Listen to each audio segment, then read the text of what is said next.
po ito. Pag-uusapan po natin ngayon yung patungkol po sa ating washer at saka po spacer. So ang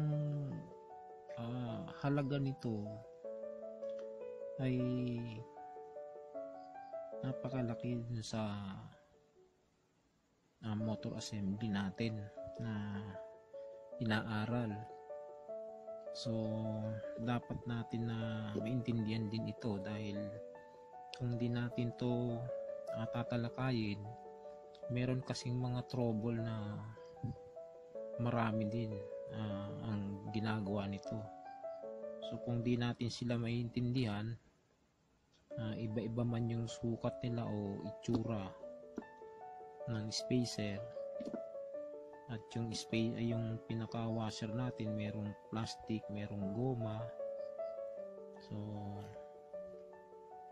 kailangan po natin na maintindihan kung ano ba talaga ang nagiging pinakamalaking papel nila. Yung ibang mga pabrika o may-ari ng mga kanya-kanyang brand ng electric fan ay may mga naisip na paraan para hindi masyadong mag-init yung ang stator natin o yung rewind. Nagkaroon sila ng spacer na merong fan. So iba-ibang uri siya, kasi dati ganito lang. Ngayon naka-discover sila ng pampabawas ng init. So itong spacer sa fan motor, wasp motor, sa spin drive motor, o kahit na ano pang mga motor, hindi po nawawala ito, mga spacer natin tsaka washer, kasi meron talaga siyang ginagampanan sa rotor, shafting at saka sa bushing. Siya yung nagbabalance. Kasi kung walang magbabalance sa tatlong yan na nabanggit ko, mag-stack up na po yung motor assembly natin. Hindi na iikot. Binanggit ko na po ito sa unahan, na ngayong narito na tayo, may papaliwanag ko na po ng maayos sa inyo. Kung ang spacer mo ay plastic na malutong, kasi may ibang klase kasi ito ng pagka-plastic. Meron siyang malutong, meron siyang talagang solid na halos hindi mo siya mapiga. Hindi katulad ng iba na kayang-kaya mo siyang yupiin. Yung madaling mayupi ng daliri mo, kayang-kaya niya tong lutuin kapag umiinit na ito. At ganito namang katigas, halos matagal siyang matunaw. Ito napupulbos, ito naman natutunaw. Mga ganitong katigas, kalimitan mga ganito, tunaw ang inaabot niya. Ngayon, tanong dito, ano ba ang nagiging dahilan ng pagkasira ng spacer at saka ng washer?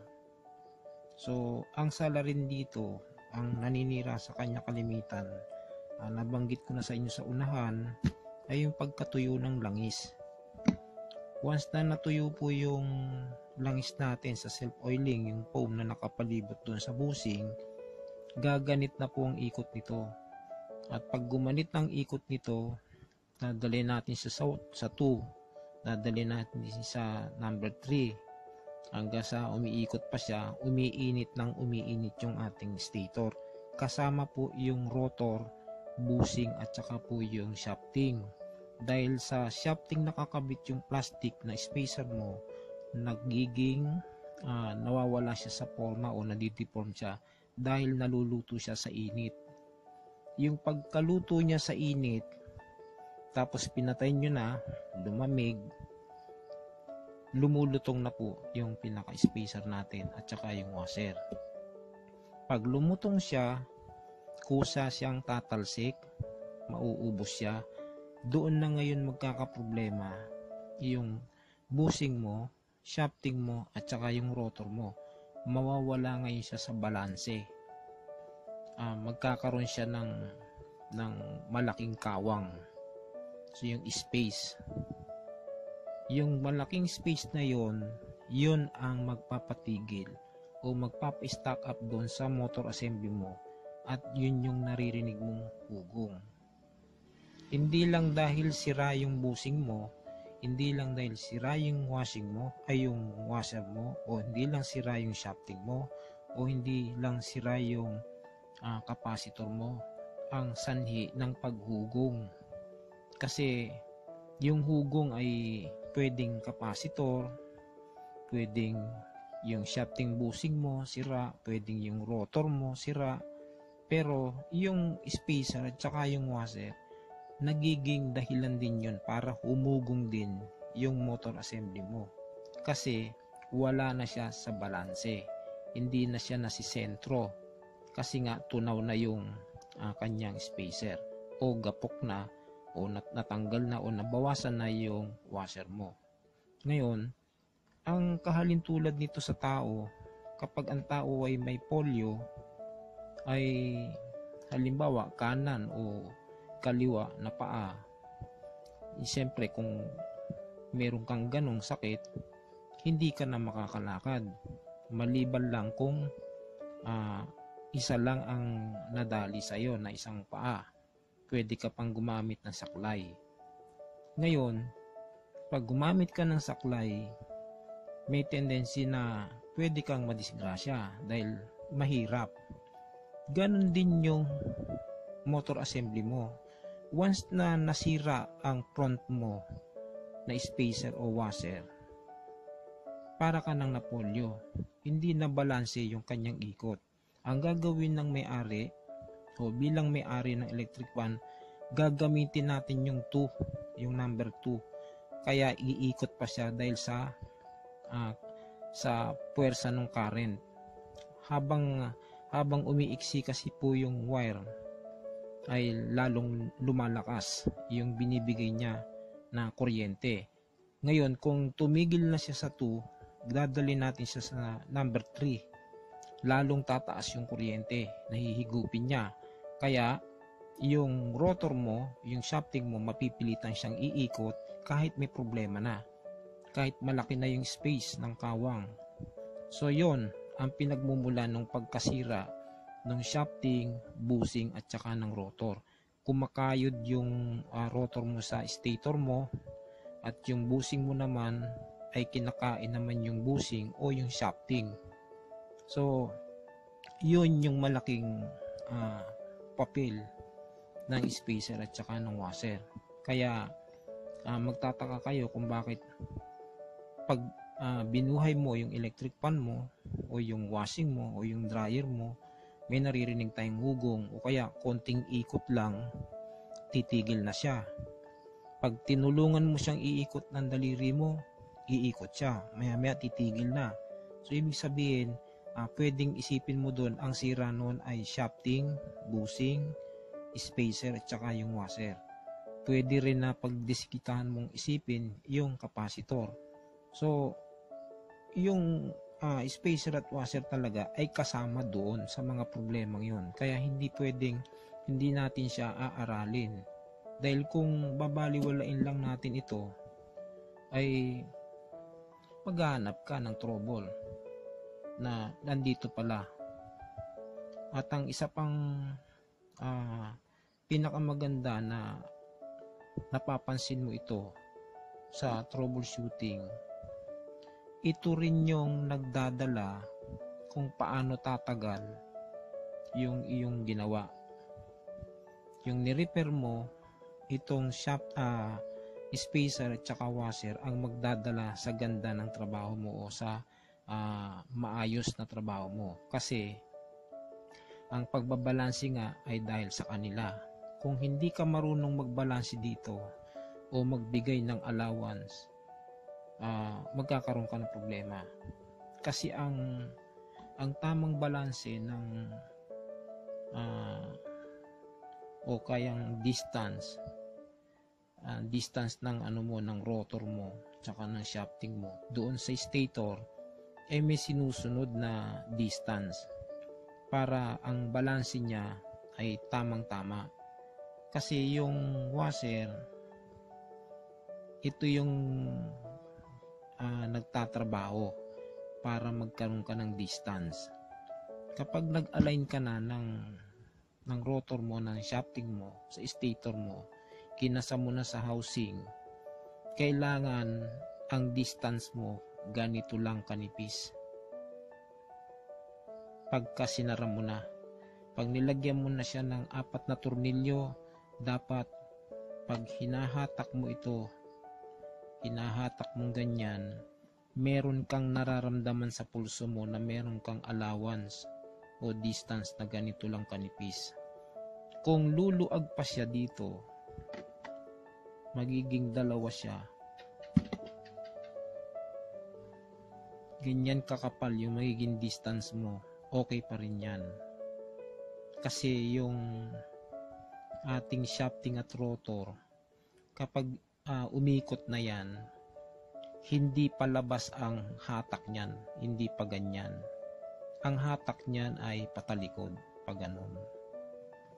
Papunta sa likod yung hatak pag umikot na siya. Once na pinindot mo yung switch, ang electric fan hahatak siya ng patalikod, hindi paharap. Kaya pag hinatak siya patalikod, lalabas ngayon yung allowance mo sa harap na 2 o isa na ganito kanipis. Kailangan magkaroon ka niyan ng allowance, at yun ay mararamdaman mo sa pulso mo kapag ka nag-a-align ka na ng motor assembly. So yun ay makikita natin pagdating natin dun sa pag-a-assemble na natin ng ating mga ni-restore. Hindi pa kasi natin siya pwedeng ipakita dahil hindi pa tayo nag-a-assemble ng ating ni-restore. Tayo ay nasa motor assembly pa lang. So marami-rami pa yung aralin natin kung paano natin siya i-repair, i-restore ng lahat ng nabanggit ko sa unahan na parts ng electric fan. Napakarami po nun. Tayo po ay nasa motor assembly pa lang. So after na matapos natin itong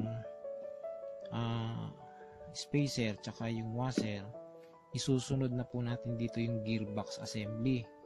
Sa gearbox assembly, medyo magkakaroon tayo ng part 2 siguro kung hindi kakayanin ng oras sa part 1, kasi medyo may kahabaan din ng paliwanag at medyo marami din ng trouble doon. Involved kasi dyan ang neck. May trouble kasi na hindi natin alam na nanggaling pala doon sa neck. Yun yung ipapaliwanag ko, kaya medyo siguro may part 2 o part 3 ang gearbox assembly natin. So yun lang po yung patungkol dito sa ating spacer tsaka sa washer.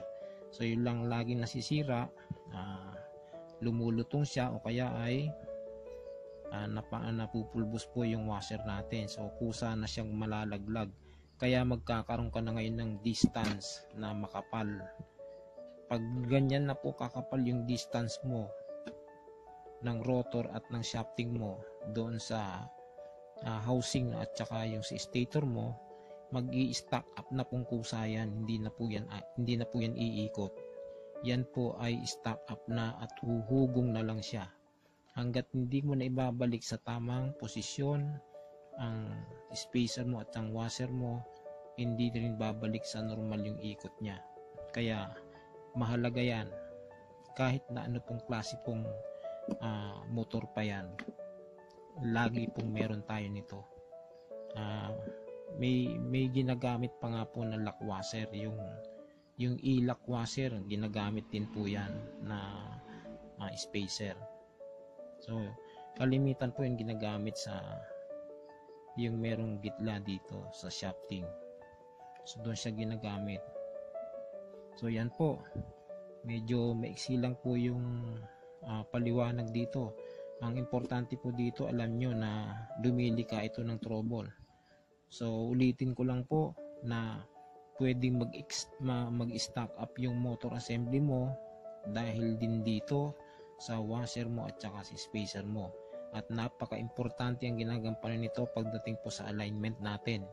Dahil kung wala kang alignment, sinagad mo, may hirapang umikot ang motor. Kapag binawasan mo naman ang sagad at masyadong malaki yung allowance mo, hindi na rin siya iikot. So, sa pag-assemble natin ng ating ni-restore ng stand pan, doon nyo po makikita kung paano po ang binibigay kong allowance lang sa pag-assemble natin ng motor assembly. So, yun lang po. Sana po makumpleto nyo po yung ating pag-aaral sa patungkol po sa motor assembly. Ulitin ko lang po, sinimulan po natin itong motor assembly dun sa pagbubukas natin na kung paano yung technique ng pagkakalas ng tornilyo pag hindi na natin siya makalas, yung pong pagkakabit natin ng busing, sari-sari pong o iba-iba pong modelo ng housing yon. Natapos na natin yon. At yung sa shafting rotor natin, iba-ibang klase din po yon na naipaliwanag ko na rin. Dapat po yun ay kumpleto nyo na napanood at naaral. At isama nyo ito, and then yung susunod na po natin ay yung gearbox assembly. After po ng gearbox assembly, isusunod na po natin doon yung sa winding. Yung pag-aaral natin sa winding, kung paano natin ba isasalba yung rewind natin ng mga naputulan na ng mga 2 o 3 o 1 na wire o magnetic wire natin. Pwede pang isalba basta wala siyang sunog. At yun po ang ituturo ko pa na ano bang paraan para siya hindi ka nabibili. Basta wala siyang sunog, kahit putol-putol na yung wire niya, pwede pa natin siyang itap o ikabit sa pamamagitan po ng pag-trace natin sa gamit ang tester. Kasi kung alam nyo po yung ikot, alam nyo po yung resistance, madali nyo pong matitrace yun sa pamamagitan po ng technique na ituturo ko sa inyo. Hindi kayo kailangang maghirap na mag-isip kung ano po yung iduduksong nyo doon sa mga naputol. Pag napanood nyo na po yun patungkol po doon sa stator o sa rewind natin, kung paano natin i-save yung mga naputulan ng wire o nagkaputol-putol na wire dahil sa halimbawang nadisgrasya natin siyang nahatak habang nilalabas natin siya sa housing. So yun po, magagawan po natin ang paraan yun, at yun po ay matututunan nyo basta po kumpletuhin nyo lang po itong mula po doon sa umpisa ng motor assembly natin hanggang sa makapunta po tayo doon sa winding natin. At yung pagdating naman po sa pagre-rewind ay yun po ay ituturo ko din, pero kailangan po munang matapos natin yung kabuuan po ng inaaral natin sa troubleshooting ng ating stand pan. Kasi po yun po ang aking unang-unang ipinangako sa inyo doon sa video sa unahan. Kailangan po nating tapusin yun. Ang rewinding po ng fan motor, ng washing at saka po ng dryer ay magkakasunod ko rin po yan na ituturo. Basta tapusin lang po natin yung restore po ng electric fan. Ang pag-restore po natin doon sa stand pan, ito po yun. Kasama po ito. Bahagi po ito ng restore natin sa stand pan. Ito pong motor assembling ito. Kaya pag natapos na natin ito, pupunta na po tayo doon sa mga putol-putol na wire ng rewind natin. And then kung matatapos na natin yon sa motor assembly, so susunod natin yung mga ibang parts. Kasi yung ibang mga parts na i-restore natin, katulad ng base, ng kanyang neck, guard, front guard, ganyan, mga back cover, tapos na po yun. Tapos na po yung video yun. Nagawa na po yun. Kaya lang hindi ko pa po siya pwedeng isingit dito dahil tayo po ay nasa motor assembly. Kailangan po muna natin itong tapusin bago po natin siya isunod para po yung pinakita ko po dun sa inyo sa unang video ko ay nandun po nakalista yun isa-isa na lahat po ng parts ay i-restore natin at makikita nyo. At yung motor assembly nakabukod din po yun at pinakita ko rin po sa inyo sa unahan na isa-isa din po i-restore o ipapakita kung paano po siya i-repair o paano ba siya nagkakaroon ng mga troubles. So yun po, kaya tumutok lang kayo, subaybay lang, huwag kayong mainip dahil ang mga bagay na nakikita nyo, naririnig nyo o napupulot nyo dito sa tutorial na ito, dadating ang araw na papakinabangan nyo, lalo na kung bata-bata ka pa. Kung ikaw ay mga 18 pa lang, 20, 25 o 30, medyo pag natuto ka nito, medyo malaking pera ang papasok sa'yo. Kasi ako, nag-start ako ng 1986. Siguro pag pinagsama-sama ko yung kinita ko, milyon na. Napakarami ng perang pumasok dahil isang hipo ko sa yung panahon ng 80s tsaka ng 90s, wag ko nang banggitin. Yun na lang ngayon. Ang singilan ngayon ng electric fan, pati parts, 450 hanggang 550 isang hipo. Ang oras na nauubos ko lang kapag hinipo ko sa overhauling lang, siguro mga hinakasagad ko na yung 2 oras. Pagka restore naman, naabot siya ng mga 4. So 4 na oras, kung 500 o 600 yung kinita ko, hindi na yun masama. Kung isa kang binata, yung 600, 500 na o yung 1,000 sa isang araw na kinita mo, ay siguro lungad ka na sa pagkain. Hindi mo mauubos yun sa pagkain mo lang. Kung pamilyado ka naman, meron kang 2 o 3 anak, yung 1,000 isang araw mo, sobra-sobra yun sa kanila. Hindi nyo mauubos yun kahit 5 kayo. 3 anak mo, tapos mag-asawa kayo, may 1,000 ka araw-araw, hindi mo yun kayang ubusin sa pagkain nyo.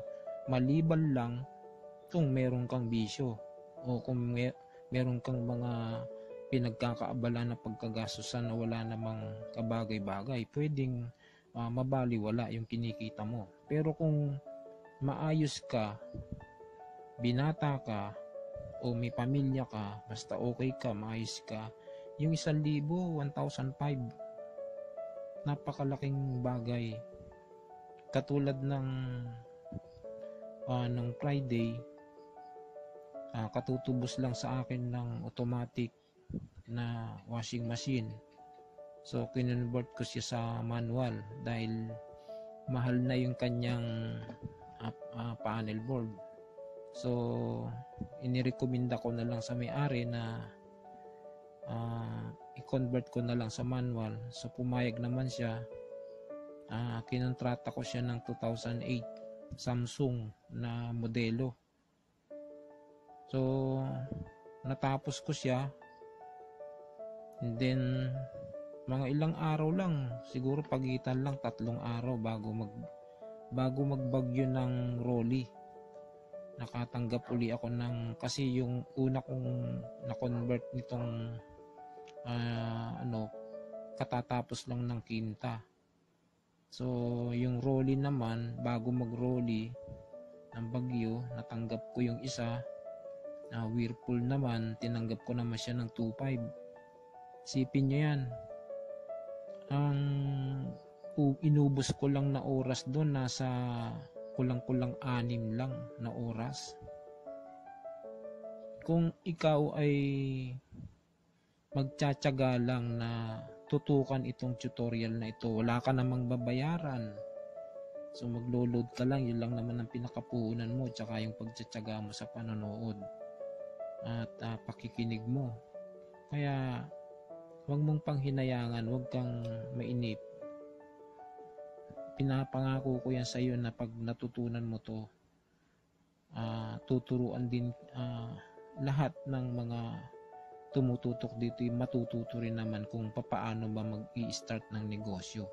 Ano bang mga gagawin para magkaroon ka ng business name, business permit. So lahat po yan ituturo ko din naman sa huli after na matapos natin ang tutorial. Kaya huwag mong panghinayangan na mapunta ka dito sa aking channel at tiyagain mo lang ito. Kung may trabaho ka na, hindi natin masabi, baka balang araw bigla-biglang mawala sa iyo yung trabaho mo. Itong trabahong to, mamamatay na ako dito, hindi pa to natatapos. Ang akin pong buhok ay kukunti na lang po ang itim.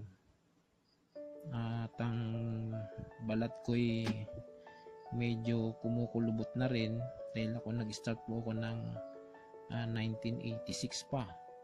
So tuloy pa.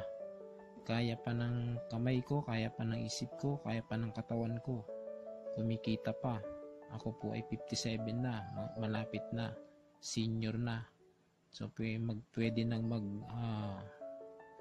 mag-retired, pwede nang patingin-tingin na lang sa mga tinuturuan. Pero hindi ko pa rin matanggap na after 60 magtitigil na ako, parang hindi ko patanggap yun. Siguro depende na yun sa mararamdaman ko. Kaya